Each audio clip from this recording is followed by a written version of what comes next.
Jovens e adolescentes, aos nossos irmãos da nossa Igreja Assembleia de Deus, Ministério Belém, aqui na cidade de Arujá, setor 20. Com muita alegria nessa manhã nós estamos aqui para juntos aprendermos da Palavra de Deus, a nossa escola bíblica dominical, né? Nós queremos, antes de iniciarmos esse trabalho, nessa manhã fazemos uma oração a Deus, apresentando as nossas vidas, que aqui estamos para transmitir o ensino da Palavra do Senhor, como também abençoar a sua vida, onde você está, na sua casa, no seu lar, para aprender juntamente conosco. Nós estamos aqui diretamente do nosso templo sede, da Igreja Assembleia de Deus, Ministério Belém, setor 20, em Arujá, na coordenação do nosso pastor setorial, pastor Salomão Duarte, e na superintendência da Escola Bíblica Dominical, nosso pastor Tadeu, juntamente com os demais irmãos, pastor Anderson Alves, pastor Wagner, todos os irmãos e professores da Escola Bíblica Dominical. Nós queremos dirigir a Deus uma oração nesse instante, e assim nós vamos dar início à nossa Escola Bíblica Dominical. Onde você estiver, se você puder, fechar os seus olhos, levar a Deus um momento de oração, apresentar a Deus a sua família, a sua casa.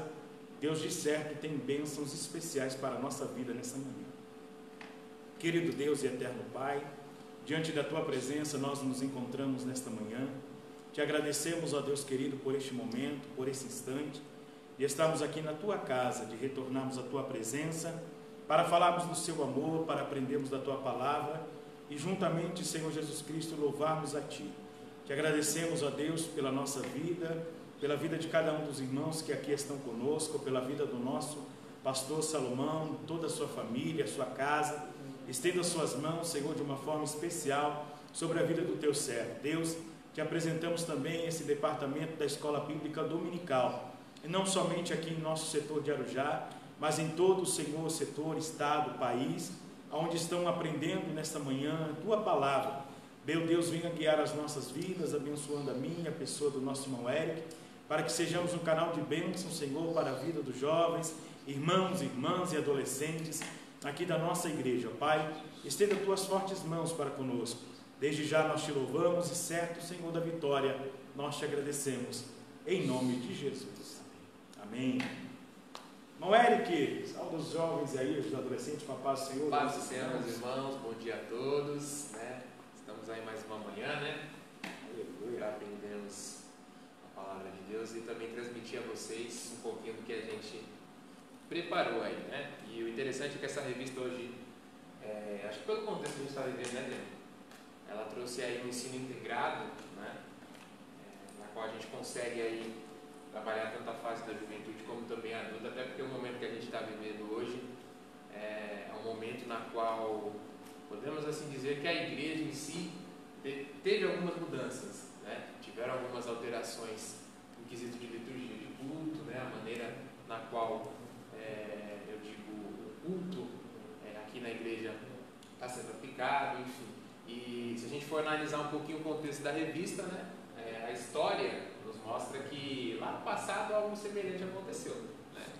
E vamos tentar trazer a vocês aí, né, elucidar um pouquinho dos acontecimentos que tiveram ali no Antigo Testamento, que hoje são aplicados no nosso contexto, né? Hoje a gente pode trazer um pouquinho aí e trabalhar em cima deles. E espero que os irmãos aí, né, gostem até da nossa nova maneira aí de didática, né? Eu acho que é um pouquinho mais legal a gente conseguir também trabalhar assim. E vamos lá, iniciar a nossa lição aí. Hoje nós vamos começar e trazer a vocês a lição número 3, né? Na qual ele trata aí do despertamento, né? Que o despertamento renova o altar. E aí, irmão, vamos seguir aí já começar. Isso aí, mais. Só dando um lembrete para vocês que estão conosco, compartilhe aí para poder alcançar mais jovens, mais adolescentes. Acorda os jovens, acorda os adolescentes nessa manhã. Já é um pouco mais de 9h30 da manhã, dá tempo aí deles acordarem. Acho que o pessoal já tomou um café, né? Tomar o seu café e aprender conosco, a gente vai estar aqui nessa manhã. Para quem não acompanhou, a gente vai estar, colocamos aqui na nossa tela, a nossa lição desse trimestre, que está falando sobre os princípios divinos em tempo de crise. Como o Eric abordou de uma forma bem alegre, de forma sucinta, Acho que a gente está vivendo esse momento de uma crise, né? Não somente espiritual, mas uma crise política, econômica, social, saúde. E essa lição ela veio de uma forma muito especial mesmo, né? Nesse contexto que a gente está vivendo. Então a gente vai dar uma breve pincelada de tudo, desde a primeira lição, a segunda, para quem está acompanhando a gente aí pela primeira vez, né? Para poder acompanhar, que essa lição vai tratar sobre a reconstrução de Jerusalém e o avivamento espiritual como exemplo para os nossos dias. Essa necessidade que a gente tem de, em meio à crise, buscar ao Senhor, buscar a Deus e viver de uma forma em comunhão, não é? Isso é bem interessante, porque a reconstrução que eu creio assim, né, é aplicada na Bíblia a respeito da fase na qual o povo ali, né, Israel passou os cativeiros, e todo aquele contexto. Hoje, né, a gente aplica isso, né, às restrições que nós tivemos, né, em relação ao culto, muitas das vezes, né, e isso mudou o conceito de entendimento, de pensamento de muitos cristãos, né, porque, querendo ou não, por certo período a igreja ficou restrita, né, da cooperação de membros, ficou restrita muitas das vezes também de ter um culto em massa. E querendo ou não, a gente precisa tentar reconstruir e reconstituir novamente aquilo que a gente tinha lá atrás, que era o culto no lar, né? Reconstruir muitas das vezes o nosso altar pessoal, né? A minha vida, né? E o meu particular com Deus, o meu espiritual. Isso fez com que a igreja se despertasse, né? Então eu creio que esse momento que Deus permitiu que a humanidade passasse, né? Foi um despertamento assim, bem forte na igreja, né? Mas a gente vê também que engloba, né, a política, engloba aí o mundo, né? Então foi um despertar e para muitos entenderem, né, que Deus está no controle de tudo, e tudo acontece, né, na hora que Ele quer, da maneira que Ele quer e quando Ele quer. Então essa lição aqui nós vamos conseguir aplicar, né, no nosso contexto do dia a dia, né? A reconstrução na qual é citada aqui, nós podemos dizer que naquela época foi a reconstrução a reconstrução de uma cidade que foi devastada, né? É legal a gente trazer também para os nossos dias, né? Aplicar isso ao nosso tempo, né? A reconstrução dos ensinamentos que nós tivemos, porque quando criança a gente vivia fazendo tudo em casa, né? Sim, era bem legal, a gente juntava toda a família lá, né? O Vitor trazia a palavra, cantava, aí a gente fazia uma oração. Então assim, era um culto, um verdadeiro culto, né? E precisamos entender também que a nossa vida, né, ela é um culto, né? Ela é um templo do Espírito, se torna também uma forma de cultuar a Deus. Então a lição ela vai aplicar assim, certos assuntos e aspectos, né, que apesar de fazer referência ao Antigo Testamento, né, que vivemos aí há mais de 2000 anos atrás, um bom tempo, né, ela se aplica aos dias de hoje. Bem interessante o que o autor da revista ele preparou para a gente. Legal. Vamos ler o texto do dia? Bora lá! Nosso texto do dia dessa manhã, vou puxar aqui, nosso texto áureo, o texto do dia, está em 1 Reis, capítulo 18, versículo 30, que diz assim: Então Elias disse ao povo: Chegai-vos a mim. E todo o povo se achegou a ele, e reparou o altar do Senhor que estava quebrado.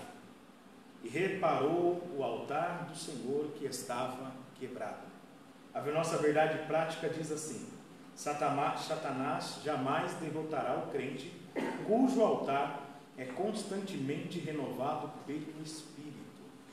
Uma verdade que seja aplicada nessa manhã na sua vida, né? Que nenhuma força maligna tem força superior à força do Espírito Santo de convencer, de alertar, de animar e de nos fazer entender que estamos com Deus em todos os momentos. Eric, vou pedir para você, se você puder, ler para a gente a leitura bíblica em classe. Claro.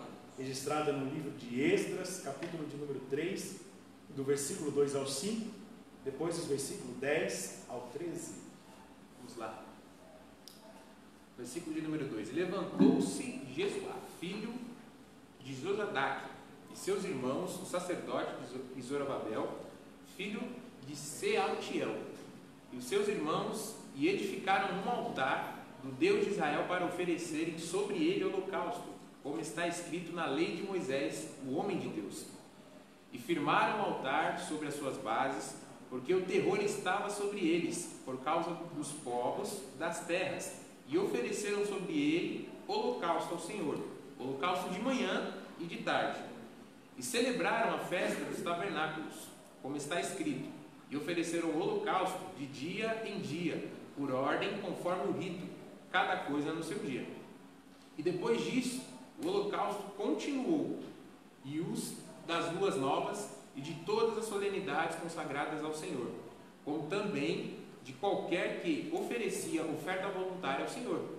Quando, pois, os edificadores lançaram os alicerces do templo do Senhor, então apresentaram-se os sacerdotes, já paramentados e com trombetas, e os levitas, filhos de Asaf, com saltérios para louvarem ao Senhor, conforme a instituição de Davi, rei de Israel. E cantavam a revés, louvando e celebrando ao Senhor, porque é bom, porque a sua benignidade dura para sempre sobre Israel. E todo o povo jubilou com grande júbilo, quando louva o Senhor pela fundação da casa do Senhor. Aí ele já antecipou aqui.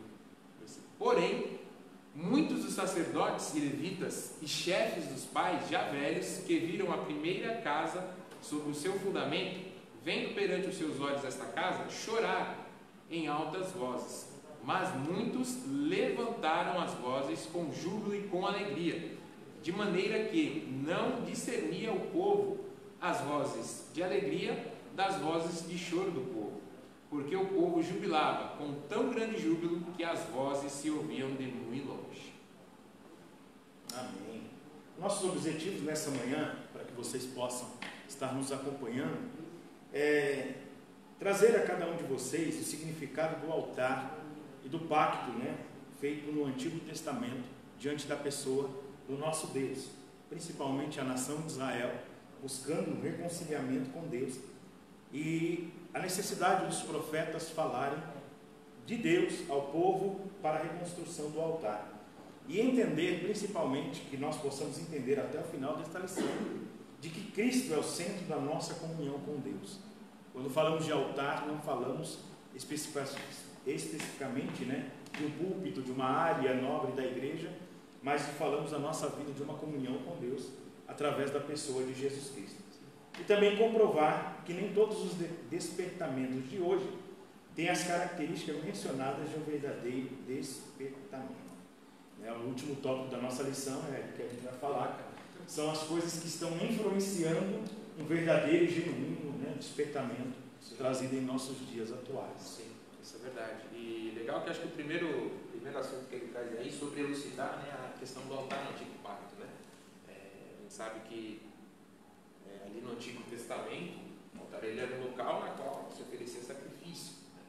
E a gente sabe ali que dentre a cultura do povo naquela época, se eu não me engano, se você me corrija, tinha um período ali na qual, se não me engano, um ano, uma vez ao ano era sacrificado ao Senhor.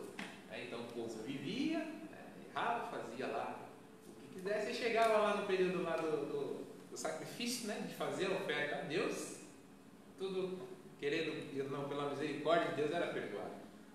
Hoje o negócio ele mudou, mudou bastante, porque hoje nós não podemos ir lá e queimar um bezerro, queimar um filhote, ou ofertar ao Senhor qualquer tipo de coisa relacionada a um altar físico. Hoje o altar e quem se queima é eu e você. Então o negócio hoje mudou um pouquinho. O negócio hoje o sacrifício, eu não vou dizer que se tornou mais difícil, mas é algo que nós vamos aplicar verdadeiramente. Eu sou o incenso, eu sou o sacrifício, eu sou a oferta ao Senhor. Meu corpo, tudo que eu sou, ele tem que ser ofertado ao Senhor. A maneira de falar, a maneira de andar, muitas das vezes de se vestir. Nós temos que entender que nós somos templo. Sendo templo, nós automaticamente também somos um sacrifício. Então no Antigo Testamento, a gente vê ali no Antigo Pacto, era assim que funcionava. O quesito de altar, claro que era um lugar sagrado. O povo ele enxergava aquilo ali como uma maneira de se alcançar muitas das vezes o perdão, a expiação pelo pecado, E tinha aquilo ali como um rito, né, anual, na qual o povo verdadeiramente respeitava, né?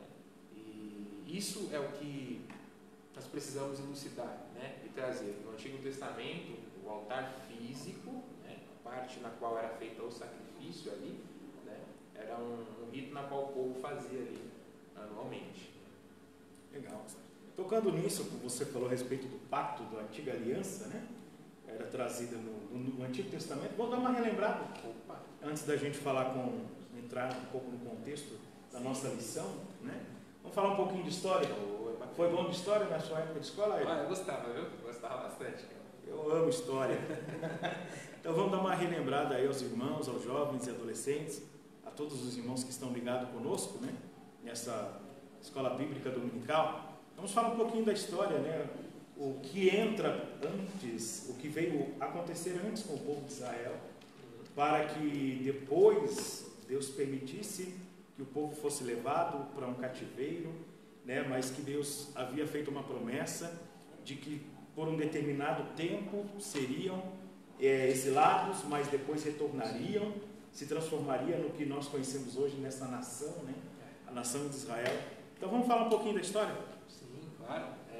É interessante que vamos analisar primeiramente o contexto lá, né?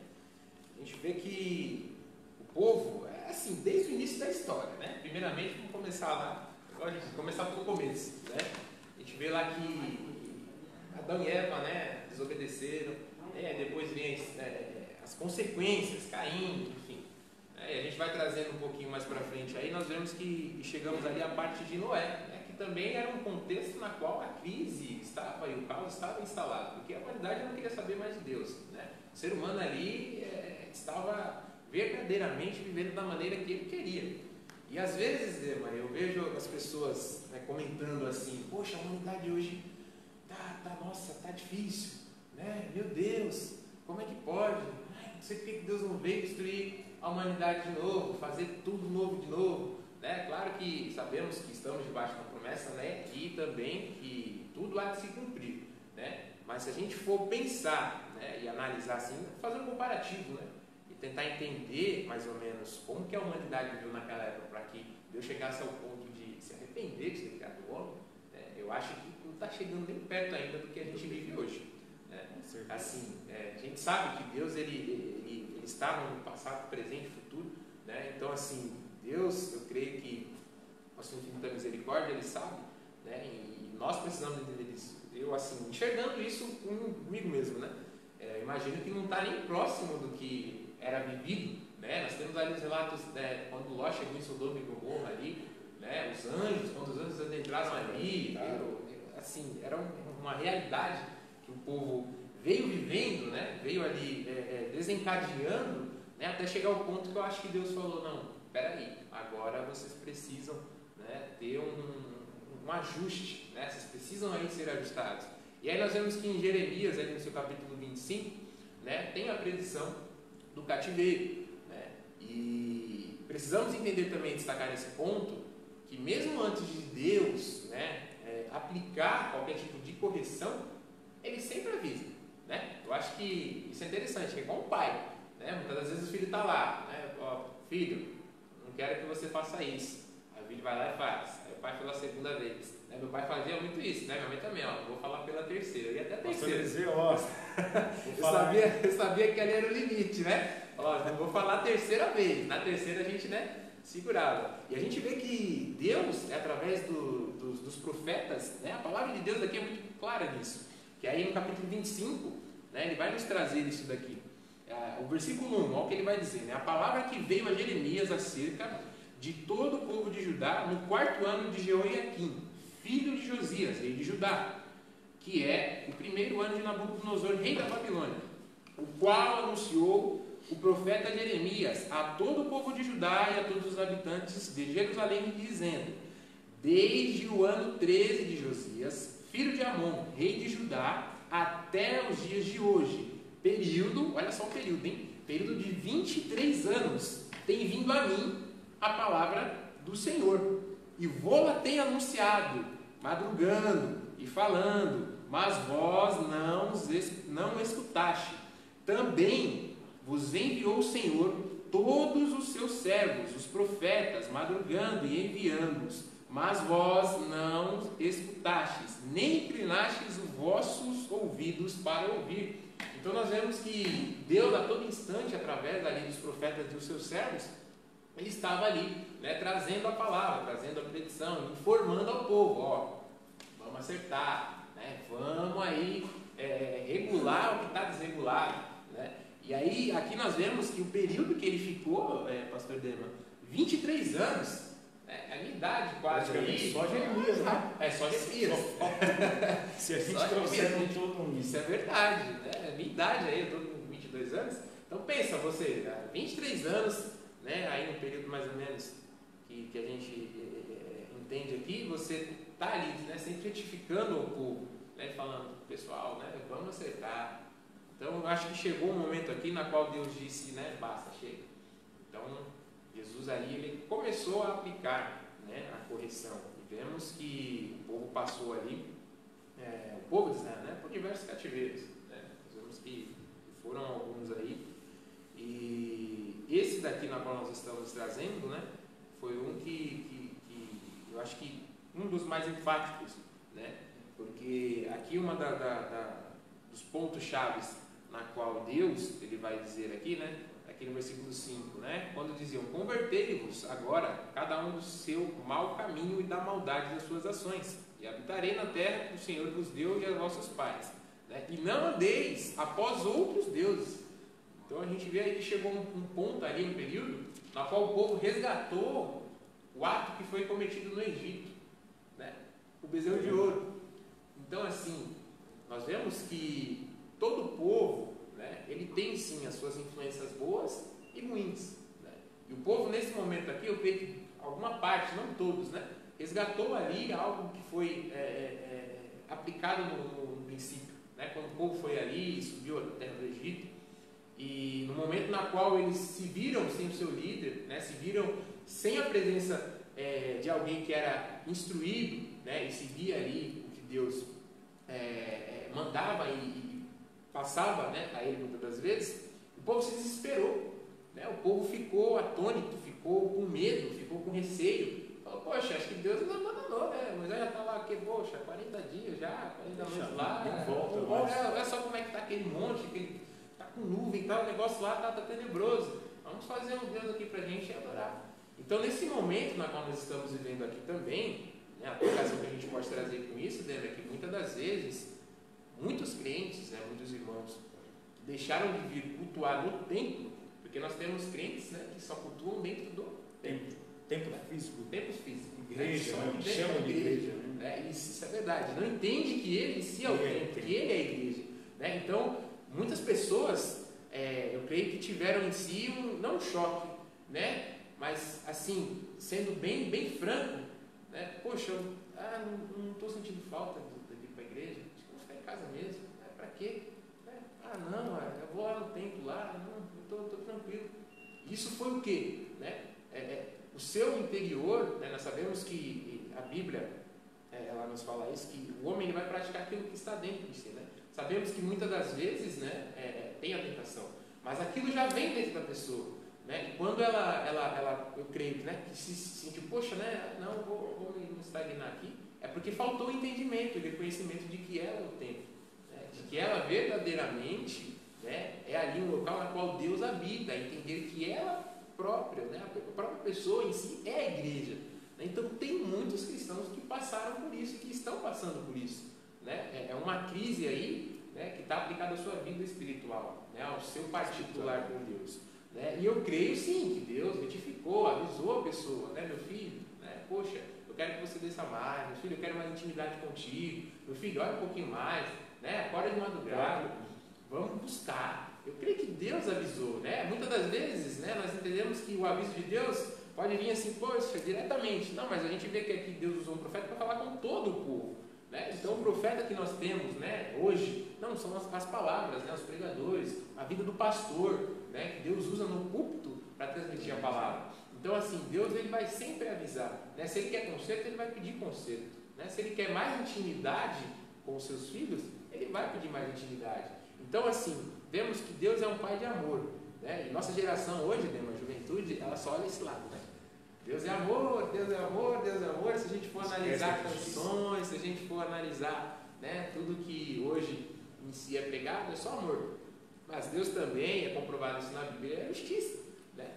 Jeremias 25, que você está lendo, esse versículo 7 diz assim: Deus falando com o povo, né, convertei-vos, voltai-vos, olhai o vosso caminho, mas no versículo 7 diz: todavia não me destes ouvidos, diz o Senhor, mas me provocaste a ira com as suas obras das suas mãos. Ou seja, quando Deus fala que o povo provocou a Deus com a ira das suas mãos, Deus está dizendo que o povo tinha ciência, sabia que aquilo era errado, e mesmo com as mãos praticavam. Tem coisas que a gente pratica sem saber se é certo ou errado, mas o povo sabia que era errado e ia lá e praticava. Aí Deus vai falar de novo ao povo, né? Para que vocês estão se alimentando por vosso próprio mal. Né? Hoje, trazendo nesse contexto que a gente está vivendo, né, que é essa pandemia, a ausência do povo de buscar a Deus, ela tem sido realmente grande. A gente vai ver daqui a pouco, mas que tem um contrário também, né? Sim. Muita gente está buscando a Deus nesse período, mas não deixamos de nos afastar de Deus, né? Reconstruir o altar é um despertamento necessário dos nossos dias atuais, que vai muito além de estar dentro de um templo.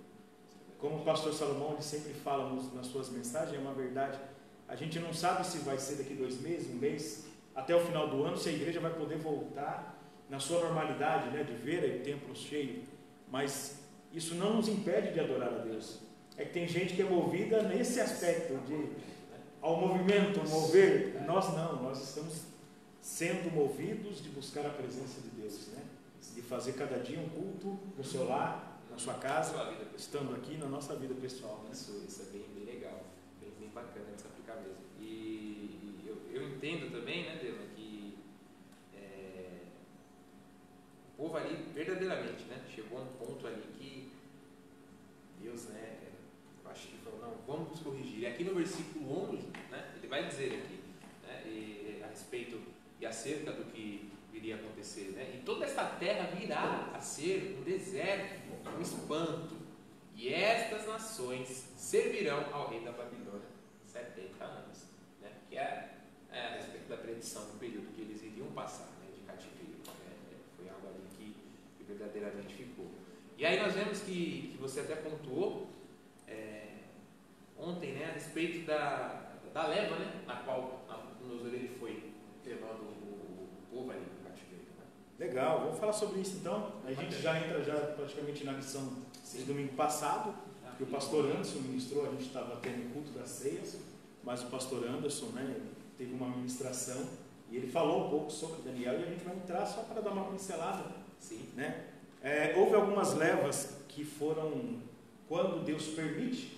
Se você puder ler na sua casa depois, continuar lendo o capítulo 25 de Jeremias, você vai ter o foco, entender, tem outras passagens bíblicas, mas você vai ver que Deus permite, né, que o rei Nabucodonosor, então, o atual rei da Babilônia, entra em Jerusalém, começa, né, a fazer as levas do povo, ali no versículo de número 9 do capítulo 25, Deus começa a permitir. E no ano de 606 aproximadamente, teve a primeira etapa de levas das pessoas que foram levadas cativos para a Babilônia. Quando Nabucodonosor, né, leva parte da família real, se não toda, e dentre essas estão principalmente os profetas que a gente conhece, o profeta Daniel e os seus amigos que ainda eram jovens, foram retirados da sua pátria, levados para a Babilônia, já nessa primeira leva. E é sobre ele que a gente vai falar agora, né, um pouquinho aí a respeito de Daniel, nessa primeira leva que foi levada aí para a Babilônia, né, diante do contexto do exílio do povo de Israel. Né? Bem bacana. E eu acho que interessante para destacar a vida de Daniel nesse momento, que podemos dizer a crise, né, aplicando isso ao nosso contexto que ele viveu, o interessante foi o caráter, né? A gente pode ver que, assim, verdadeiramente o caráter, ele demonstrar que era um cristão que seguia, né, a Jesus Cristo, né, a Deus, né, porque Jesus Cristo ainda não tinha vindo, mas a Deus, seguir os mandamentos, os ensinamentos, né, que o caráter dele, em momento algum, foi alterado. Né? Ele não se deixou levar. A primeira coisa que ele faz, né, ele e alguns que estavam nos acompanhando, os manjares que eram ofertados. Opa, Não quero. Não quero. Para mim não convém. Né? Então, assim, eu creio que ali, naquele momento, foi um parecer ali, assim, né? Demonstrando, né, aqueles que estavam superior a eles, né? Poxa, né? Por que eles não vão se alimentar? Despertou um porquê. Né? Despertou algo, né? Um questionamento dentro das pessoas que estavam ali para saber por que ele faz isso. Né? Por que ele não quer se alimentar? Né? E vemos ali que a forma na qual ele pediu, né, após, na qual eles fossem alimentados, né, mais à frente, vemos que a aparência, né, a formosura se alterou.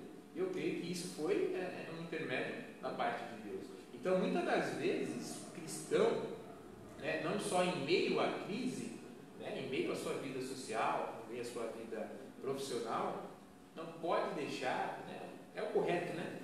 Não deixar que o seu caráter ele seja influenciado pelo local, por pessoas ou a situação na qual ele está vivendo. Né? São três pontos aí que a gente pode aplicar, né, para que nós possamos entender a questão do caráter do cristão. Né? E vemos que quiseram pegar ele no seu pontapé. Algo que ali ele não ia deixar de fazer de jeito nenhum. Ou seja, orava ali 3 vezes ao dia. Né? Que cristão, né, que hoje, ou que crente, a gente fala até por mim mesmo, que crente que vai ali, tem o costume de orar 3 vezes ao dia, se for a gente não ora nem para comer. Nem no café da manhã a gente não agradece, né? Nem no café da manhã a gente, poxa Deus, visita o órfão, a viúva, intercede pelo povo, né? Assim, então Daniel, ele é um exemplo, né, que nós podemos enxergar de um caráter verdadeiramente, né, honrou a qual ali, o Deus, né, a qual ele servia. Então, em meio à crise, um cristão ele tem que tomar cuidado, ele tem que preservar e entender que o seu caráter, né, ele vai engrandecer a quem? A ele? Não, mas ele vai engrandecer a Deus. Né? E Daniel, ele foi um exemplo disso, né? O caráter em meio à crise. Né? O caráter que a gente pode dizer muitas das vezes, hoje no nosso dia a dia, é o relaxamento. Relaxamento, muitas das vezes até de buscar a Deus, mas o relaxamento do caráter, né? Relaxamento que eu digo assim, da pessoa deixar os seus costumes, né? Ou mesmo até a sua índole, né? O seu próprio jeito de ser, o seu próprio jeito de falar, jeito de vestir, jeito de andar, né? Porque hoje nós temos igrejas aí e seitas que você consegue saber que a pessoa pertence a ela pelo jeito que ela se veste. Sim. Né? O cristão em si, nós sabemos que temos nossos usos e costumes, né? O evangelho, a igreja evangélica tem, mas muitas das vezes não é isso que vai demonstrar que você é um cristão, que você é verdadeiramente um evangélico, né? Alguém que segue a Cristo. Né? Mas muitas das vezes é o jeito que você se porta, o jeito que você fala, né? O jeito e as suas atitudes, né? O que você demonstra. Né? E Daniel, uma das atitudes mais destacadas, né? Claro que era a sua conduta, mas o que enfureceu os príncipes, né, daquela época foi esse quesito dele buscar interceder. Né? A 3 vezes ao dia ele estava lá, né, intercedendo, orando, buscando um particular com Deus. Né? E isso foi o que enfureceu e despertou na vida daqueles homens, né, para que pegassem ele no contrapé, né, para que pegassem ele ali, né, em algo na qual eles sabiam que ele não iria, né, deixar de praticar. E assim, Dema, indo um pouquinho mais avante, nós sabemos que vão chegar dias que vão olhar para você, apontar e falar, né, meu Deus, né? E aí, não é legal? Não, pode ser que assim, quando a gente fala isso, a gente pensa muito lá, né, na tribulação, né? Mas a igreja viveu isso agora. Né? Poxa, vocês estão impedidos de cultuar a Deus. Não pode fazer aglomeração. Então, assim, são momentos que a nossa geração, eu digo assim, a geração aí que vem, né, e até a que virá, vão passar por situações, né, que o negar, muitas das vezes, não vai ser com uma pergunta ou uma sentença, né, de morte. Não, mas vai muitas das vezes ser pela sua atitude. Né? Sei lá, um grupo de amigos ou às vezes uma situação no seu dia a dia, que o negar a Deus é você fazer o que é errado. Você entendeu? Para entender um pouquinho. Muitas das vezes negar não é eu dizer não, eu estou negando meu Deus, não, mas muitas das vezes, em vez de eu ir para a esquerda, né, ou ir para o caminho que Deus está mandando, eu quero ir para a direita. Né? Eu estou negando, eu estou negligenciando, eu estou dizendo não. Então, que nós possamos, né, aprender com Daniel, né, que o nosso caráter ele não seja moldado à situação que nós estamos vivendo hoje, que nós não sejamos crentes preguiçosos, né, crentes que estão se distanciando de Deus, que não tem mais o costume de orar, crentes que muitas das vezes, sei lá, quanto tempo faz que não faz um jejum, um problema. Quanto tempo você não mata a sua carne, né, não faz um jejum aí em prol da vida da sua família, do seu ministério, da sua igreja, do seu pastor, né, do grupo na qual você lidera ou trabalha. Então, assim, que nós possamos entender que esse momento, né, querendo ou não, na crise, muita gente teve muito tempo. Né? Teve gente que teve pouco tempo, que começou a trabalhar mais, né, e teve que se abandonar, mas teve muitos cristãos aí que, querendo ou não, tiveram tempo hábil para fazer isso, né, se dedicar verdadeiramente a Deus. E vemos aí também que no final, né, Deus vai honrar ele. Daniel chega ali, né, ao patamar, ou seja, foi provado, poderia ser também caluniado, né, enfim, passou ali por um momento na qual Deus o livrou também, né, ali na cova, né, não da cova, né, livrou ele na cova, né, assim como Sadraque, Mesaque e Abednego, livrou dentro da fornalha. Então, assim, Deus ele vai permitir que muitas das vezes você entre em situações, né, para mostrar que Ele é Deus dentro da situação, né, ou dentro do contexto que a gente está vivendo. Né, mas Ele não vai te livrar. Por quê? Né, não sobrevém a nós qualquer provação, né, ou situação que seja superior ao que você possa suportar. Então, Deus ele sabe o limite de cada um. Né, mas que nós, assim como o povo, né, não venhamos testar o limite de Deus. Não venhamos testar ali o terceiro aviso, né? Que nós possamos verdadeiramente, né, voltando um pouquinho, ser ali um crente incisivo e um crente que no primeiro aviso ele se atenta, alerta e fala, não, né, basta, vamos regressar e retornar.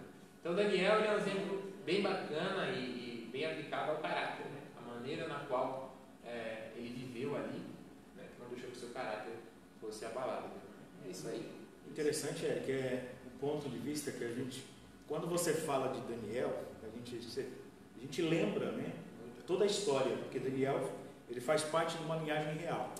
Então imagina, o Daniel teve o privilégio de aprender com seus pais, com seus familiares, os princípios de Deus, e isso foi uma contribuição para ser levado à Babilônia, para que ele não mudasse o seu caráter. Assim. Então acho que entra uma coisa que a gente sempre conversa com jovens e adolescentes, a questão de ser influenciado ou de influenciar. É uma tese muito grande que você precisa, você que está nos acompanhando ou vai nos acompanhar depois assistindo aí essa live, bate um pouquinho sobre isso, né? Nesse período de pandemia, nesse período de crise, você está sendo influenciado ou está influenciando, né, as pessoas, a gente? Porque Daniel, quando chega com seus amigos, ele tinha tudo para se adequar à norma da Babilônia. Tanto que a Bíblia fala que uma das primeiras coisas que acontece, eles chegam e são mudados os nomes, né? Eles passam a receber outros nomes.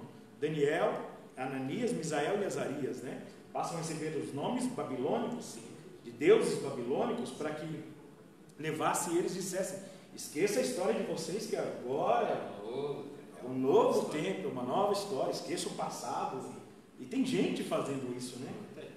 A gente, esses tempos atrás, recentemente, eu estava conversando com um irmão, e ele dizendo, você falou sobre isso agora há pouco, falando, a igreja nunca passou por isso de ficar trancada, sem deixar de cultuar.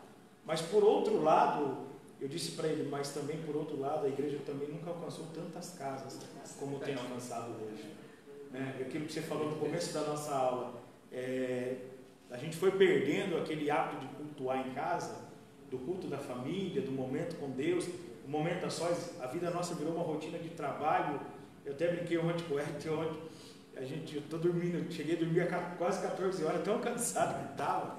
A gente só pensa em trabalho, de aquilo, que chega um momento que a gente fala, não, hoje eu não quero ir para a igreja, mas se você tem um pai, se você tem alguém te influenciando, ou quantas vezes é legal que até um filho chega no pai e fala, pai, vamos fazer um culto, né? Então chega essa hora de ser influenciado, de influenciar. E o Daniel e seus amigos tiveram tudo para se adequar às coisas da Babilônia. Mudaram o nome, mudaram a cultura, mudaram as vestes, mas a Bíblia fala que nunca mudou o caráter. Então, hoje a gente vive essa realidade. Antigamente, A Assembleia de Deus era a igreja das vestes compridas, das irmãs. Os homens não podiam usar tal roupa, não podiam fazer tal coisa, né? Mas será que isso tudo é só isso? Vai muito mais além, né? Muito mais além do que uma roupa, do que uma veste. Vai no caráter. Porque não adianta eu estar com terno e gravata, ou minha esposa estar com saia longa, vestido longo, mas o comportamento dia a dia, né? Eu prejudicar alguém do que influenciar esse alguém a se aproximar de Deus. Sim. E o interessante é que naquela época, destacando eles, não tinha o Espírito Santo. O Espírito Santo ele faz um trabalho assim, hoje, né, na geração que viveu aí após a vida de Jesus, que é só ele para fazer. Imagine só você viver ali, né? E até vi uma pregação um tempo na qual o pastor ele elucida, né? Poxa, pensa você chegando lá, né, no céu, encontrando lá os pais da fé, Moisés, e aí você faz uma pergunta lá, poxa Moisés, como é que foi abrir o mar vermelho, cara, né? Qual foi a sensação? Né? Cheguei a Abraão, rapaz, como é que é, cara, você se formar do barro, né? Você já pensou? Pare um pouquinho, agora eles vão perguntar, né, pra você, poxa, meu amigo, eu queria saber uma coisa pra você. Como é que vocês conseguiam pecar tanto, errar tanto, com o Espírito Santo dentro de vocês? Me explica isso daí. Então, assim, a gente vive, né, um contexto que, pela misericórdia de Deus, né, e uma promessa, nós temos o Espírito Santo que é nosso ajudador, nosso conselheiro. Né? Esses homens não tinham. Né? Foi ali, assim, eu acho que foi uma vida verdadeiramente um devocional, sua vida foi devota, sabe? Uma entrega. E hoje a gente com o Espírito Santo, né, assim... Guarda um pouco, ele já está indo para o final da lição. Da gente, né? Cara, é que assim, é tão forte para falar, né, que um contexto assim, é um contraste, né? Que se a gente for ver Antigo Testamento, Novo Testamento, se bobear, é capaz de a gente errar mais do que eles, cara, hoje em dia. Infelizmente, é assim. Mas vamos guarda aí, que guardar um pouquinho. A gente tem um tópico só para falar sobre isso, viu? Só para falar sobre a presença do Espírito Santo que nos revela Cristo, o centro do nosso culto, da nossa adoração. Isso aí. Eric, vamos falar um pouquinho então da segunda leva, da segunda e da terceira, isso né? Aí, da etapa que leva o povo. Sim. Tanto que depois, se você puder acompanhar na sua casa, no livro de 2 Reis, capítulo 24, e também de Crônicas, capítulo 36, no próprio livro de Jeremias, né? A gente vai falar sobre essa parte que quando o rei da Babilônia saqueia a capital de Jerusalém, né? Ele leva os reis, levam 10.000 soldados, ele leva, entre essa leva, o profeta Ezequiel, na segunda leva, ele é levado também cativo para a Babilônia. Aí a história vai falar da última leva, que essa história, né, nos revela que ela foi a leva mais triste e mais dramática. Por quê? Ela percorre um período de um pouco mais de algum tempo, de 1 ano e meio, dessa última leva.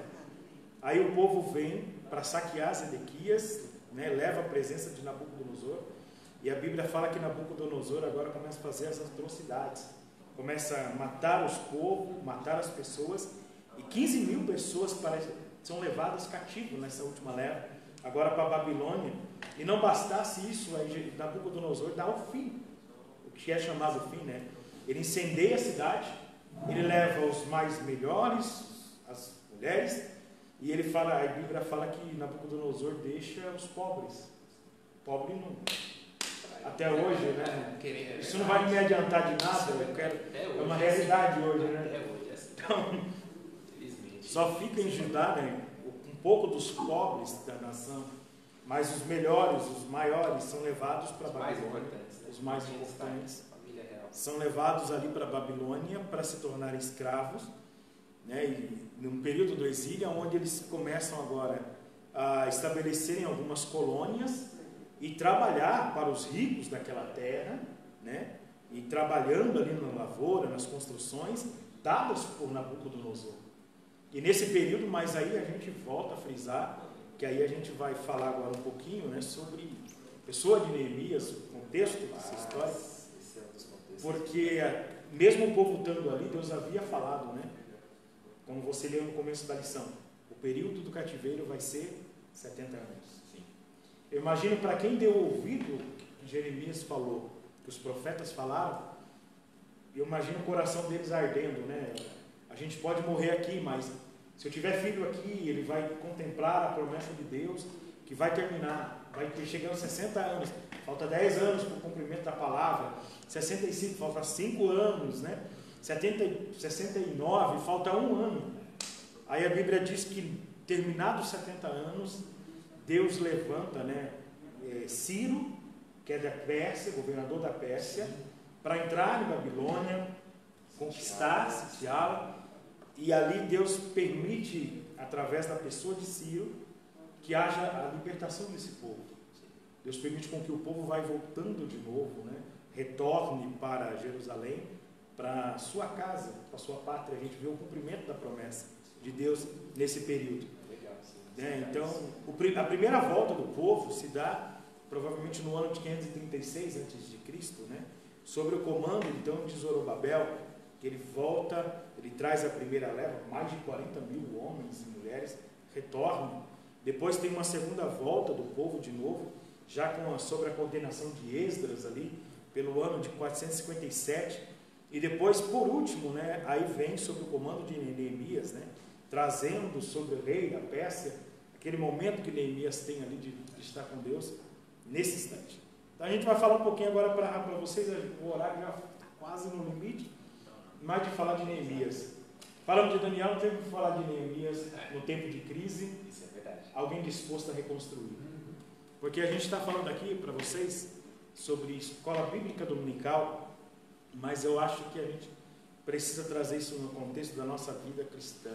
Sim, mais importante. Tem tanta gente se deixando de construir por causa que está se acomodando com a situação, né? Em partes, como o Érico acabou de falar, eu não preciso ir para a igreja, vou ficar em casa, me resguardar, me guardar. A gente não diz sobre isso, você tem ou não. Cabe a você, o Espírito Santo, convencê-lo, mas a necessidade de cultuar a Deus, de estar com Deus. Eu ouvi uma frase de uma pessoa há muitos anos atrás, que eu tomei isso esse ano na minha vida, acho que é interessante. No meio da crise, você crie. Se você pegar a escrita crise e tirar o S, fica crie. A criação, você criar, inventar, reconstruir aquilo que passou.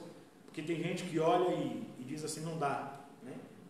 Mas a Bíblia fala que para muita gente, a possibilidade no tempo da crise de construção, de reconstrução. Quando o povo volta, a Bíblia fala que Deus permite ao povo, né, com que alguns profetas tivessem auxiliando, e um desses daí não é profeta, mas serviu a Deus como um homem, Neemias. Neemias volta, o povo estava ali, né, já estavam nas suas casas, já estavam na sua terra, mas a Bíblia fala que Jerusalém continuava destruída, né?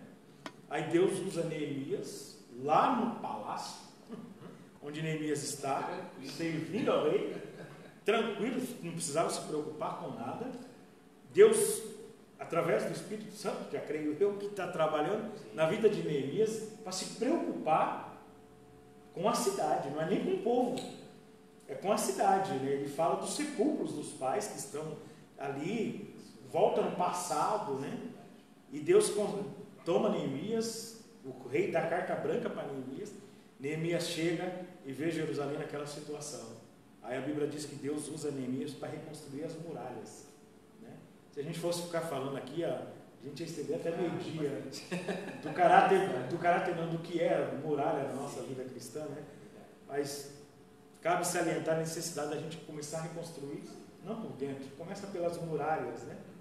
O que é as muralhas? É tapar a brecha para que o inimigo não entre dentro da cidade, uma proteção. Neemias diz, poxa, por que a gente vai reconstruir dentro? Se o inimigo pode vir a qualquer hora e invadir. Começa por fora. Proteja a sua vida. Proteja a sua cidade. Né? Fortaleça, né? Fortaleça, exatamente. Cria uma fortaleza nisso daí. Então Neemias vem diante de Deus nesse propósito de iniciar a reconstrução, né? De despertar o povo através desse momento para reconstruir. Reconstrói. Zorobabel volta novamente no cenário, reconstrói a cidade, depois que Neemias reconstrói os muros. Zorobabel reconstrói a cidade, reconstrói o templo, reerguido o templo de volta a Deus. Aí o povo começa a se animar. Mas aí a Bíblia fala que por um momento o povo se esquece de Deus de novo. É que você estava falando e eu estava prestando atenção. A gente às vezes é tão, não vou falar ingrato, mas é tão esquecido, né? Então, às vezes até minha esposa deve estar nos acompanhando, ela fica brava comigo que eu sou esquecido. Ah, também. Eu tenho uma cabeça que só Jesus na casa. Meu celular anda com lembrete o dia inteiro. Mas o povo se esquecia com facilidade. O povo estava no cativeiro pedindo para Deus libertar. Quando o povo volta, eles se esquecem de Deus. E tendo o templo reconstruído, começar a reconstrução, a Bíblia fala que o povo para. 1 ano e pouco de construção parou, né? Aí Deus levanta o profeta Ageu para despertar o povo de volta.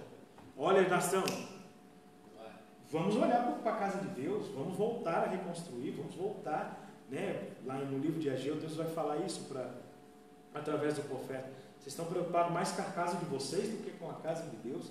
Lembra de onde vocês estavam, que o Deus que nos trouxe de volta. Vamos cultuar a Deus, vamos, né, buscar ao Senhor. Aí Deus se vê diante do povo para trazer esse despertamento. Despertamento. Eu acho que é o que a gente vai falar agora no final da lição. O despertamento que busca esse desejo de estar diante de Deus, cultuar a Deus, de adorar a Deus, né? E Deus sempre vem trazendo. E Neemias é esse exemplo maior de disposto a reconstruir. Em tempo de crise, em tempo de dificuldade, em tempo de luta cristã, eu acho que sempre terão pessoas dispostas a reconstruir. A igreja nunca para, né? Não. A igreja não para porque é aquilo que você falou agora há pouco. A igreja vai muito mais além do que 4 paredes. É um organismo vivo. É um organismo vivo. Não sou eu, não é você, não é o nosso pastor Salomão, não são os obreiros, é a igreja de Cristo. Deus coloca alguém para continuar a obra. Se a gente não tiver disposto, Deus sempre vai levantar um Neemias disposto a reconstruir. Alguém dizendo, não vou não, para quê? Agora a igreja morre de vez, né? Como o diabo tenta, aí a Bíblia fala, as portas do inferno não prevalecerão. A igreja sempre está avante, né? Disposta a reconstruir nesse cenário de crise. Então, no finalzinho, Eric, agora a gente vai falar, né? Sim. Sobre a nossa lição. Despertamento. Muito interessante, porque eu acho que é legal a gente frisar também, trazer. A revista ela traz como o assunto, né? O despertamento renova o altar. A renovação do altar. O despertar em si, sabemos que para você despertar você tem que estar dormindo. Né? Você tem que estar ali, muitas das vezes, desfocado, né? Ou longe daquilo que era para você estar fazendo ou aplicando. Então, o despertamento, ele gera em si também um renovo, né? Na qual o autor ele deixa claro, renova o altar. Então é necessário que muitas das vezes, né, o crente, claro que muitas das vezes o Espírito Santo ele vai ser acionado, né, nesse quesito de despertamento, de fazer com que a pessoa ela, entenda, né, e muitas das vezes abra os seus olhos, né, para que ela venha verdadeiramente despertar a sua vida espiritual, muitas das vezes despertar, né, algo na qual ela tinha deixado parado, um ministério, né, um trabalho. Então, despertamento, né, ele faz com que a pessoa ela tenha em si um renovo, né? Renova a sua maneira ali de viver, a sua maneira de andar, de falar, enfim. O despertamento ele traz todos esses quesitos, né, que nós vemos que são aplicados aqui, né, e trazendo no contexto na qual o autor da revista ele traz aqui, né? E aqui legal que um dos tópicos da revista ele vai dizer, né? Despertamento conduz o homem ao altar. Despertamento conduz o homem ao local de sacrifício, né? E hoje, como eu disse, o sacrifício, né, sou eu, é você. Então, o despertamento ele vai conduzir a humanidade, né, ao sacrifício, a ofertar, a ser agradável a Deus, né? E vemos que naquele momento de crise, né, vemos que Esdras, né, ele foi um dos, acho que o chave, né, para fazer com que o povo se despertasse. Para fazer com que o povo abrisse ali a sua mente, né? Para falar e verdadeiramente acordar, né? Se elucidar novamente. Poxa, não, vamos, precisamos. Né? E aqui também no subtópico 1, ele vai dizer que os judeus, né? Naquela época, sentiam a necessidade, né? Do acesso a Deus através de um altar. Né? Ou seja, né? O despertamento, como ele conduz o homem ao altar, ele conduz novamente o homem ao acesso a Deus. Né? Sabemos que naquela época ainda existia a questão dos templos, dos véus. Né? Jesus Cristo veio, né? Lá na cruz, o véu foi rasgado de alto a baixo, e hoje nós temos acesso direto ao Pai. Mas naquela época não. Naquela época ali tinha todo um rito. Né? O povo não conseguia, né, fazer muitas das vezes ofertas ou sacrifícios diretamente igual nós podemos fazer hoje. Né? Então, que nós possamos entender que a nossa vida ela é verdadeiramente um altar. Né? Que nós somos um altar de sacrifício a Deus. Porque se nós aplicarmos, né, e renovarmos a nossa mente, o nosso entendimento, prestar um culto racional na qual, né, está citado em Romanos 12, 1 ali, seu versículo 2, nós precisamos entender isso, renovar a nossa mente, né, entender que a nossa vida ela é pautada, né, em que nós somos um altar, que nós somos um sacrifício, né, e precisamos muitas das vezes nos despertar, meus irmãos, entender que verdadeiramente você é um sacrifício, que você é um altar, né, e que você está apto, e que você também precisa estar disposto, né? Você precisa estar disposto a se despertar, porque não adianta vir aqui, Deus levantar homens, né, trazer mensagens e eu continuar dormindo, né, querer continuar ali no meu cantinho, ficar tranquilo, né, no meu sono ali, eu não quero, né, sair da minha zona de conforto. Não, o despertamento ele também vai fazer com que muitas das vezes nós saiamos da nossa zona de conforto. Né, e o ser humano para sair da zona de conforto só o Espírito Santo. É difícil. Sejamos sinceros. É bem difícil. Sair da zona de conforto eu acho que é algo que nenhum ser humano, né, não que esteja preparado, mas não está disposto. Né? Então, em tempos de crise, né, Deus sempre vai levantar alguém para despertar. Né? E aí a gente andando um pouquinho mais, hoje, né, nós temos aí, acho que uma imagem interessante para a gente pautar esse assunto, o despertamento, né, que foi trazido aí. Né? Nós tivemos aí um período que foi a Semana Nacional do Jejum, né, a qual aí englobou também até o presidente da República. A convocação partiu praticamente. Você entendeu aqui? Ele pedindo aos líderes da nação brasileira, você entendeu? Os líderes religiosos, né? Rapaz, independente da crédula, evangélica, católica, ele viu a necessidade, né? Sim. Porque sabe que, né, querendo ou não, Deus ele está no controle de tudo. Então, o ser humano precisa desse reconhecimento, reconhecer que Deus está, né, no controle de tudo. Então vemos que despertamento começou a acontecer nos nossos dias também. Né? O povo começou a abrir a mente, a entender que precisava se despertar, precisava muitas das vezes voltar a interceder. E haviam aí em jornais, né, até mesmo no Facebook que o pessoal postava muito, pessoas ajoelhadas em portas de igreja, né, em praças. Momentos de oração, você vê aí oração multa, o pessoal no meio da rua orando. Vai dizer que você já viu isso acontecer, sei lá, em uma década. Eu via em cruzadas evangelísticas, sim, mas não de se dobrar o joelho. De uma forma global. Até porque aqui, né, nós vemos que, eu creio, né, enxergo assim, que muitos cristãos não estariam dispostos. Por que você vai ficar lá na praça ajoelhando igual quando o povo começou a reconstruir? Né? Para que você vai fazer isso? Os inimigos vinham, né, para desanimar o povo. Você falou uma coisa aí, eu estou com a Bíblia aberta. Manda bala aí. E aí eu gostaria que você, na sua casa, depois, quiser acompanhar, acompanhe. O maior despertamento, o início do despertamento na vida de Esdras, interessante que não está no livro de Esdras, ele está no livro de Neemias, no capítulo 8. Sim. É quando Esdras, junto com Neemias, está ali, ele convoca o povo no meio de uma praça pública. E a Bíblia fala que Esdras tem o livro da lei e começa a ler. Você já participou de algum culto, Eric, que ficou 6 horas em pé assistindo um culto? Rapaz, eu não fiquei. Nunca. Às vezes dá 2 horas de culto, a gente já cansa. É igual isso, o jovem já quer ir embora, até a gente que é obreiro, dá vontade de... Será que o pastor não vai terminar? 2 horas e 15, 2 e meia, congresso de 3 horas. Passa um eu já participei de congresso que Já realizei congresso que já levei puxão de orelha, que foi 3h30. Agora 6 horas. É difícil, hein? E no livro de Neemias, capítulo 8, a Bíblia fala que o povo ficou ouvindo a palavra de Deus.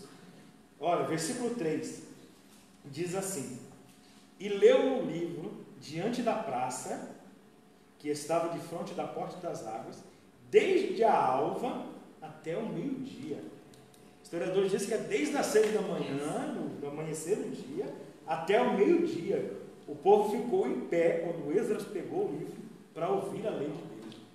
Então o despertamento se dá através da palavra. Sim, a palavra que vai fazer com que faz novamente o arrependimento, que leva. Isso é verdade. Aí o interessante depois é que não dá tempo da gente frisar isso, mas Esdras fala com o povo, né? E o povo começa a chorar. O que você falou, a gente cansou de ver em jornais nesses últimos dias, eles pegando as pessoas chorando no meio da rua.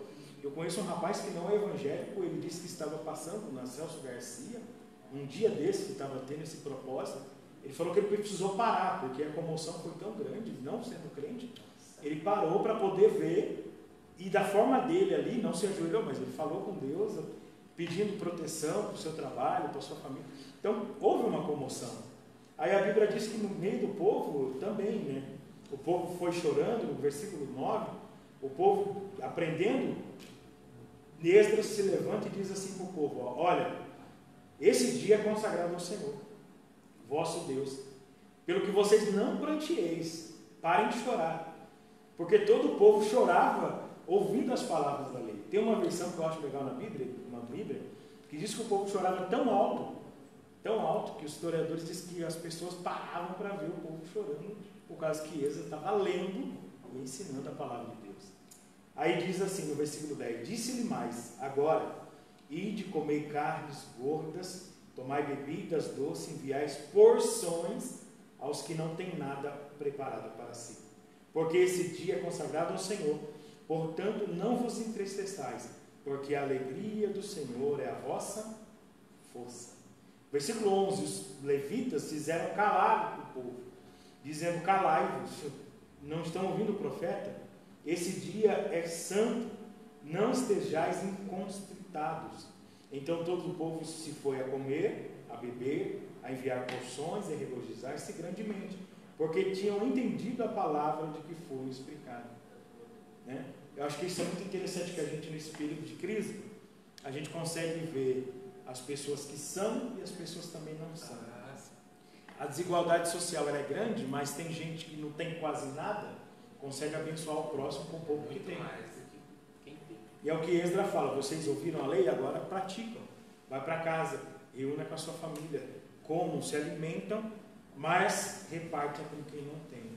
E eu acho que é o que você falou de igreja, organismo vivo, é a gente fazer isso, né? Sim. Compartilhar um pouco mais, viver um pouco mais, se aproximar um pouco mais. Sim. Interessante que depois Esdras continua isso todos os dias. No versículo 18 diz: dia após dia, leu Esdras no livro da lei de Deus, desde o primeiro dia até o último, e celebraram a festa por 7 dias. E todos os dias de manhã o povo estava indo lá para ouvir a palavra. Só a festividade de 7 dias, É uma realidade que o que o Brasil esteja vivendo, não só o Brasil, os outros países, né? A gente cansou de ver, eu vi muito nos Estados Unidos, durante essa pandemia, as pessoas com seus carros, parando os carros, um momento de oração, o que a gente via só praticamente no grupo islâmico, né? Que é o momento da oração deles, independente de onde eles estão, eles abrem o tapete, e a gente viu isso. Eu via muita gente dando risada deles, mas hoje... É interessante que assim, essa crise ela também veio despertar, né? E abriu a mente dos cristãos, né? Porque, como eu disse, isso você não via, né? Muito menos um crente parado dentro de um carro orando, às vezes numa condução, sabe? São momentos ali que as pessoas começaram a entender que o meu particular com Deus não depende de onde eu estou, né? Mas depende de quando, né, e o momento que eu vou querer fazer, né? Porque eu sou a igreja, eu sou o templo, né? Eu sou o culto. Então assim, as pessoas começaram a entender, né? Houve um despertamento, mais uma vez está lá, né? Renovaram a mente, né, e o entendimento através da palavra. Né? Eu creio que muitos, assim como tem esses que não querem mais saber de vir ao templo, de vir cultuar, né, e nem mesmo dentro dos seus lares ou a sua vida como culto, tiveram assim, muitos deles, né, que se despertaram, que verdadeiramente viveram ali um despertamento que foi necessário, né, foram ali quebrantados, né, muitas das vezes meditaram mais, estudaram mais as escrituras, se prepararam, né, assim, tiveram um particular, um verdadeiro culto. E hoje, de você ver essas imagens, de você ver situações na qual o crente ele não está envergonhado de demonstrar o seu particular com Deus, eu acho que chegou a um ponto aí, que eu acho que o Evangelho, né, o conceito de ser cristão, está caminhando para um patamar de intimidade. Está aí subindo, galgando devagarzinho, para chegar a um novo patamar de intimidade com Deus. Isso eu digo, né, de uma forma global, né, do quesito igreja mesmo, né, da igreja em si, né, está se despertando e não negando a sua fé, não negando quem é, que é ser um cristão, e não negando o seu Deus. Isso Mas é muito interessante. Isso só é possível através de quem? O Espírito. O Espírito Santo. Nosso Consolador. Que o tópico 2 da nossa lição vai falar muito sobre isso, sim, né? Sim. E ele vai até destacar uns pontos bem bacanas. O Espírito Santo que faz esse despertamento, né? Sim. Na pessoa de Jesus, Cristo, vindo ao mundo como Filho de Deus, morrendo, ressuscitando, mas Jesus foi ao céu. A gente está aqui, né? A gente está em 2020, a gente nunca presenciou Jesus, a gente não andou com Jesus, a gente não viu Jesus, ninguém da nossa linhagem viu, mas até hoje a gente, mesmo não vendo, a gente sente, porque o Espírito Santo, né, nos leva a isso. E o autor da revista ele vai trazer aqui, né, a respeito do tópico 2 aí, né, Cristo, o centro da nossa comunhão com Deus. Né, ou seja, por intermédio dele, Filho, nós temos acesso ao Pai.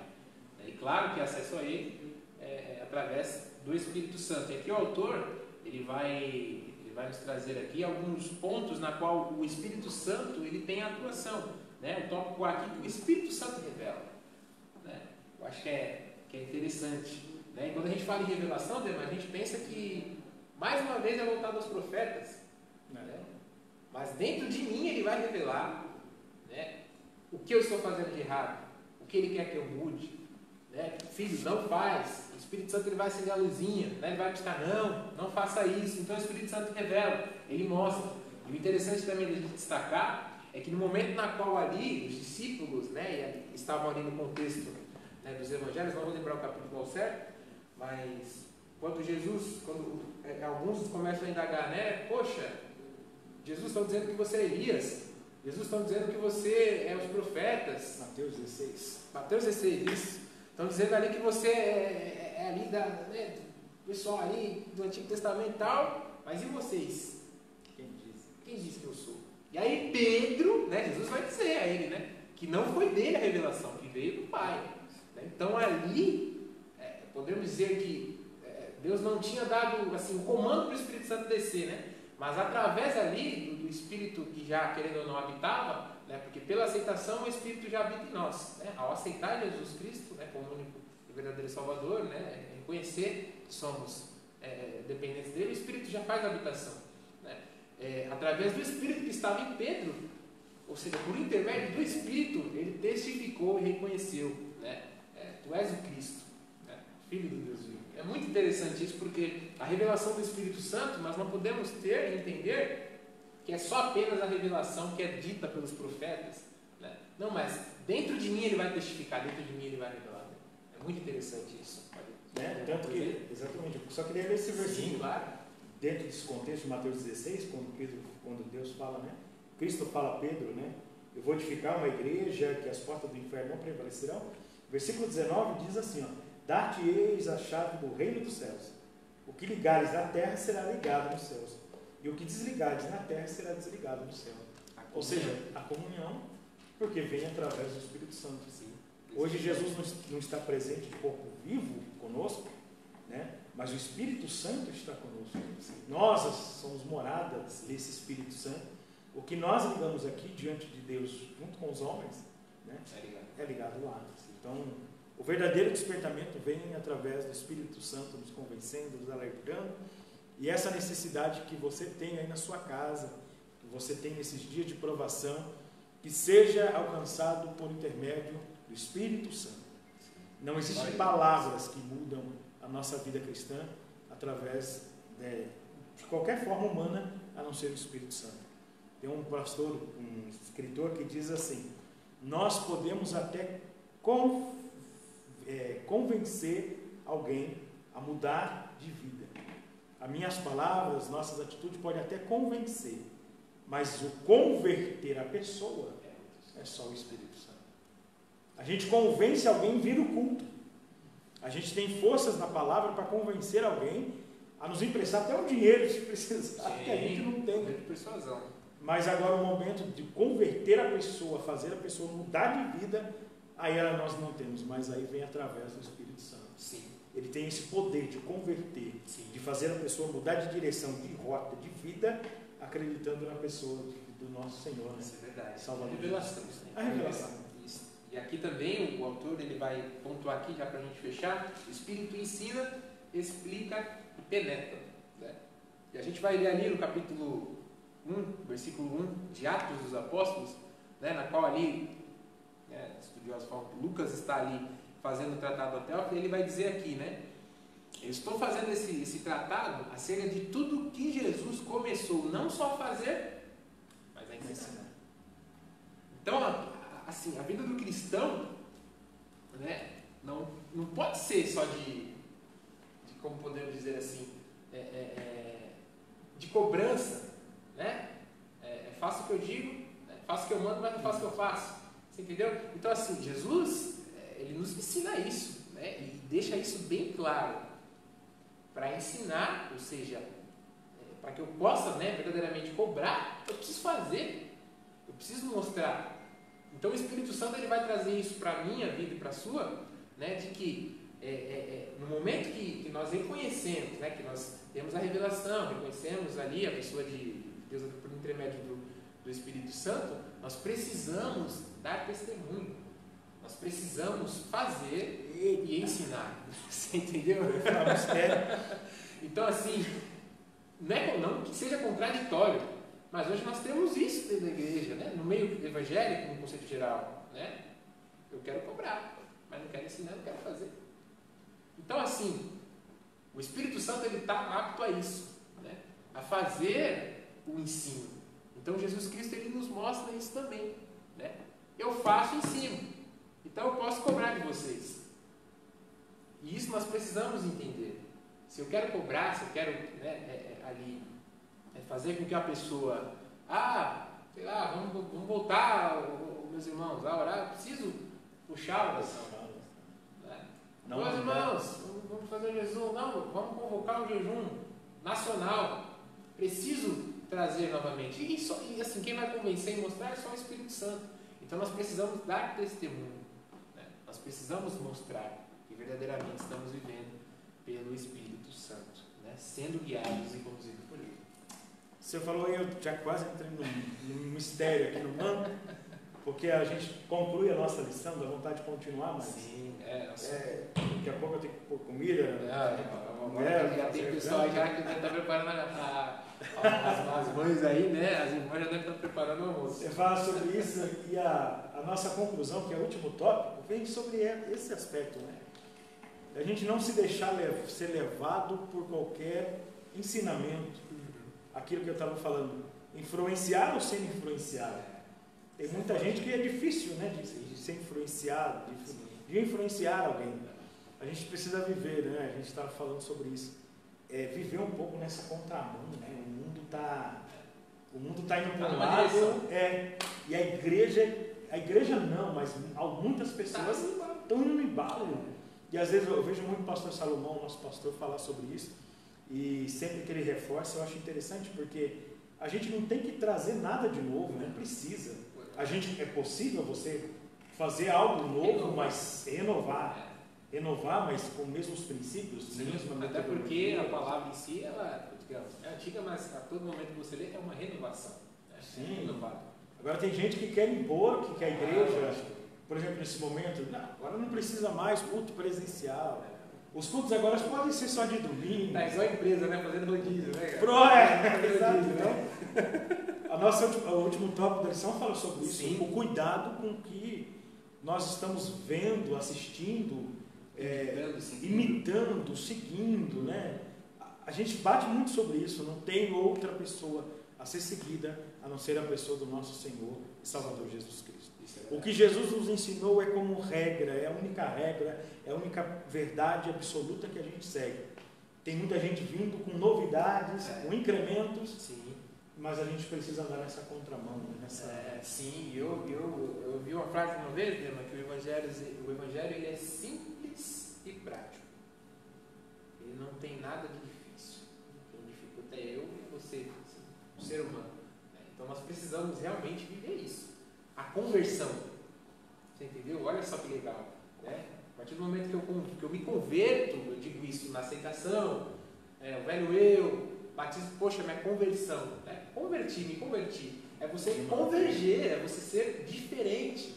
É você não bater aí com a ideia que o mundo está tentando aplicar. E muitas das vezes, algumas igrejas, né, que estão levantando aí, como posso dizer, outras liturgias, outras maneiras, outros dogmas, outros ensinos, né, que não condiz com que o Evangelho e a Palavra de Deus nos ensina. Então nós precisamos entender isso. A conversão ela é muito, muito ampla, é muito grande, né? Assim, ela engloba todo uma forma de pensar, uma forma de viver. Então assim, na contramão do mundo, né, o cristão precisa estar. O cristão precisa estar, né, e ser atuante na contramão, né? Ser ali, não oposição, né? Porque nesses tempos aí nós vivemos muito disso, né? Nessa questão política, oposição, não, nós precisamos converger, nós precisamos ser diferentes, nós precisamos mostrar que somos diferentes, né? Não só pelas vestes, não só pelo jeito de falar, não, a atitude, o caráter. Às vezes o testemunho você não precisa falar nada, né? E destacando rapidinho aqui, eu estava até tentando montar um estudo a respeito disso, o testemunho na qual João ali, quando ele, sabemos que ele é o precursor, né? Fez o caminho ali para que Jesus viesse, chegam nele e perguntam, né? Quem és tu? Aí ele mesmo vai dizer, eu não sou o Cristo, né? Porque muitos imaginavam que ele poderia ser, sim, né? Enquanto o homem ele poderia, não, sou Deus. Não, mas ele reconheceu, né? Ele convergeu, ele entendeu, né, que verdadeiramente ele estava ali com um propósito de ser o precursor. E aí, voltando, pautando, o testemunho dele, eu creio que ali, né, foi verdadeiramente um testemunho de alguém que seguia Cristo, a ponto de chegarem, né, a indagar quem ele era. Né, e compararam também, né, Elias, enfim, os profetas. Então, o testemunho do crente, ele vai ser aí, agora, ainda mais nesse momento que nós estamos vivendo, né, algo que vai enfatizar, né, e demonstrar a sua real conversão, né, a sua real maneira de viver, né, de você verdadeiramente ser um cristão. Então precisamos, nós quanto jovens, né, quanto adolescentes, tomar cuidado com quem que nós temos seguido, com quem que nós temos tentado imitar, né, e muitas das vezes aí deixar com que essa pessoa, né, ou esse ensinamento, às vezes até uma palavra, um versículo fora de contexto, né, faz com que a mente da pessoa seja mudada, né? E é isso que Satanás ele quer. Ele quer tapar aqui nossa mente, nosso entendimento e a estudação pela palavra, para que nós possamos andar igual aquele cavalo, né? Que tem a viseira, só anda para frente. E muitas das vezes até cegar, né? Porque eu creio que assim, ele não quer atuar com quem está lá fora, não. Ele quer tirar quem está aqui dentro. Muitas das vezes eu vi até uma pregação sobre isso, desviar quem está dentro da igreja. Porque a pessoa está apagada, muitas das vezes seguindo o caminho errado. É isso aí, Eric. Bom, é isso, né, meu Deus? Deus nos abençoe grandemente, né, a todos que estão conosco nessa manhã, estiveram conosco, ou vai acompanhar essa aula ao decorrer da semana. Já fazendo a chamada aqui, semana que vem estaremos de novo. Semana que vem nós estaremos de novo. Do nosso pastor Tadeu, superintendente da escola aqui em nosso setor, ele nos permitiu 2 aulas seguidas, né? Isso. Depois serão intercaladas. Então, no próximo domingo, às 9h30, nesse mesmo horário, nessa mesma igreja, nesse mesmo canal, você vai estar aqui conosco, aprendendo a palavra do Senhor. E aí o importante será a construção do templo. Enfrentou oposição. Vai lá, hein? É o que a gente está vivenciando hoje, né? As oposições. Isso é verdade, é algo que é empático. Então, que você possa guardar esse ensinamento, né? Essa maneira na qual nós aplicamos aqui. Espero que os irmãos, né, tenham aí gostado. E que Deus abençoe, né? Que vocês guardem esse ensinamento e essas palavras que foram ditas aqui. E dúvidas, né? Eu acho que é até legal a gente fazer uma chamada aí, gente. Participa com a gente aí, né? Traz aí alguma pergunta, alguma dúvida. A gente está sempre acompanhando aqui o chat, né? Temos os irmãos que nos ajudam aqui também na produção, né? Nossos produtores aí, os irmãos que são bênçãos, já Deus abençoe. Obrigado mesmo. Né? E domingo que vem estamos aí novamente. Amém? Que Deus abençoe vocês aí. Um finalzinho aí, né? Início de domingo abençoado, que seja um almoço abençoado para as famílias. Né? Que Deus abençoe e que fique com cada irmão aí. Só alguns lembretes, né? Nós queremos aqui agradecer ao nosso pastor Salomão, pela confiança, toda a sua família, sua casa. A pessoa do nosso pastor Tadeu também, superintendente da Escola Bíblica Dominical. Aos nossos pastores, né, que auxiliam o trabalho, o pastor Geraldo, né, o nosso pastor Pedro, o pastor Anderson. Falando do pastor Anderson, eu quero aproveitar, a gente falando de ensino, né? Voltou às aulas da escola FAESP aqui no nosso setor. Então, para você que quer aprender, anseia aprender a palavra de Deus, vem aqui assistir uma aula toda segunda-feira. Está tendo aqui a aula, você vai fazer parte dessa grande faculdade de ensino da palavra do Senhor. E não é aquilo de você chegar aqui e ler, né? Tem algumas escolas que você vai e a pessoa fica lendo a revista. Pastor Anderson, os professores são bem dinâmicos nisso. Então venha aprender aqui às segundas-feiras, procure o pastor Anderson, procure os irmãos, venha fazer parte dessa escola da FAESP aqui no nosso setor. E não se esqueça, hoje à noite o grande culto da palavra de Deus, culto da família, aqui na nossa igreja sede, Rua Silmar Mantoni, número, quem é bom de memória que eu não lembro, 165, Deus abençoe.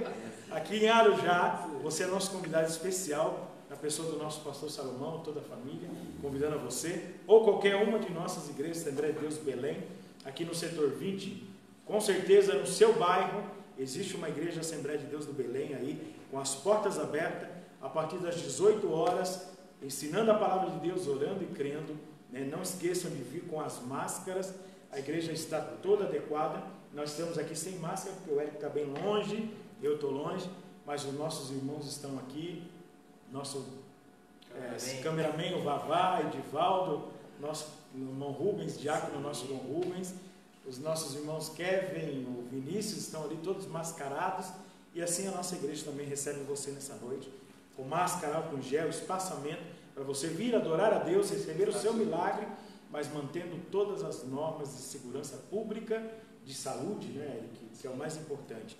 Em nome de Jesus. Amém. Vamos agradecer a Deus? Vamos lá. Em nome de Jesus, quero convidar aqui o irmão Rubens. Rubens, vem fazer uma oração. Ele vai sentar, irmãos, por causa que se levantar não tem como couber. Mas eu quero convidá-lo aqui a dirigir a Deus uma oração e assim abençoar a sua casa, a sua família, em nome de Jesus. Pai do Senhor a todos, boa aula, pode ser o pastor Lema. Amém, meu irmão. Deus abençoe. Vamos orar?